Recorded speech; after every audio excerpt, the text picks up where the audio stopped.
got it, you miserable little...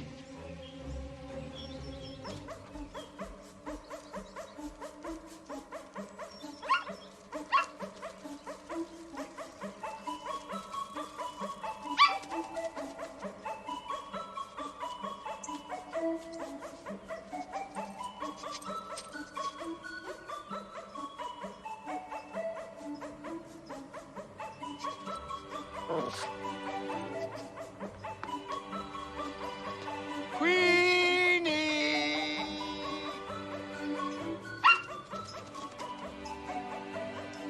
Morning, Walter. Good girl. The lawn needed fertilizing anyway.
Lieutenant. Mrs. Rumsfeld?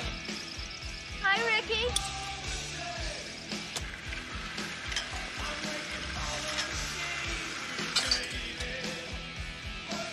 Oh, Miss Rumsfeld, be careful, Queenie! God damn it. Uh-oh. Walter! Walter! I love that dude. Let's get into these Reddit comments, shall we? Let's get into the fact that Peter is a shit dog owner, shall we? We all know this from his past. Taken straight from the Reddit snark, he gave them Trazodone again last night. These sweet puppies are only 4 months old and he is sedating them at this point. I think it would have been a responsible choice for Peter and his current dogs if he got a stuffed dog, because the way he talked about them when they were sedated before their procedure. Oh, it's so quiet and they are so relaxed, it's so peaceful, and when they were away for their procedure he was so at ease. I'm sorry if my dogs that are puppies are acting lethargic and not themselves. I would be so upset. Even if they were on sedatives, I'd be so ready for them to be done with their procedure so they could come home and be themselves again. He used these dogs as a bargaining chip for his marriage and it failed miserably. These dogs are too sweet, and no matter how many forced kisses you give them on your videos, it's so forced and phony as hell. Peter's ideal dog is above. You can kiss the dog whenever you want. It stays quiet during your reading and watching shows. It doesn't take away from your late night talking with Mel, and you can bring this one on vacation on your carry-on with your 5 overpriced hats you never wear. Sadly, everything you are saying is the truth. I wouldn't put it past him to give sedatives to these pups to make his life easier. He never should have gotten dogs again. He did all this for show and whatever other twisted reason he has in his head. And he just had to get 2 of them. He's such an awful and selfish person. And now those pups will never have any quality of life. I wish someone in his life would have stopped him from doing this.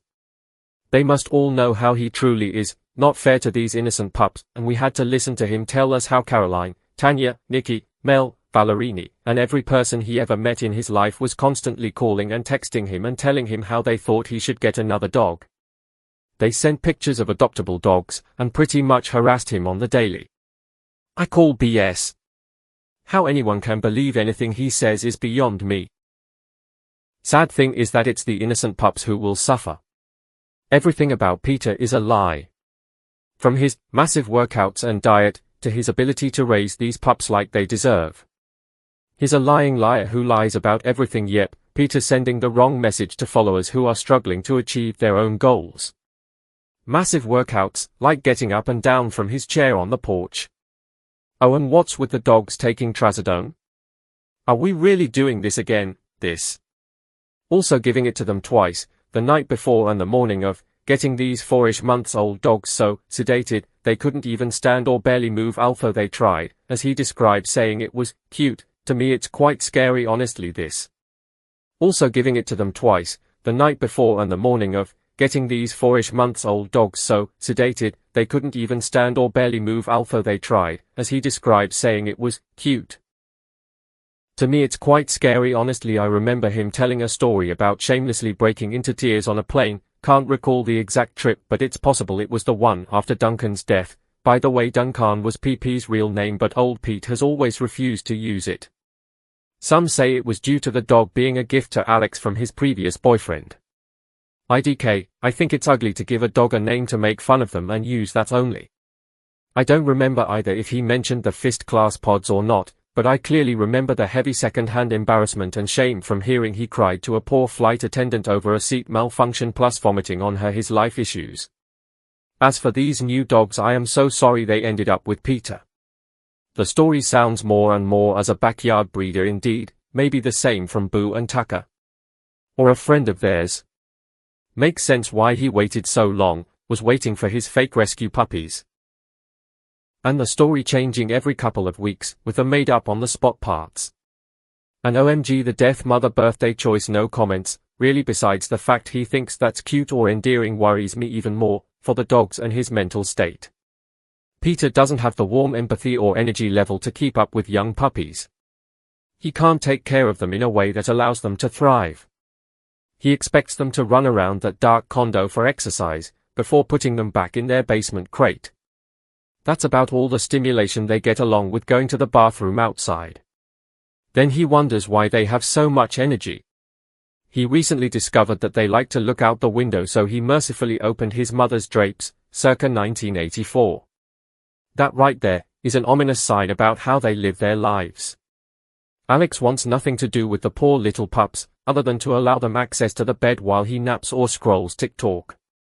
As per usual, none of this is normal. I CAT blame Alex. He said no, Peter doesn't care about Alex at all.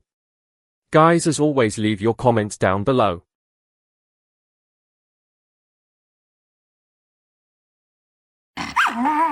Eddie, you little hooligan, get off that couch. You know you're not supposed to do that. If Dr. Crane sees you, he's going to throw you off the balcony and I'll be right behind you. Good boy. Now you stay there.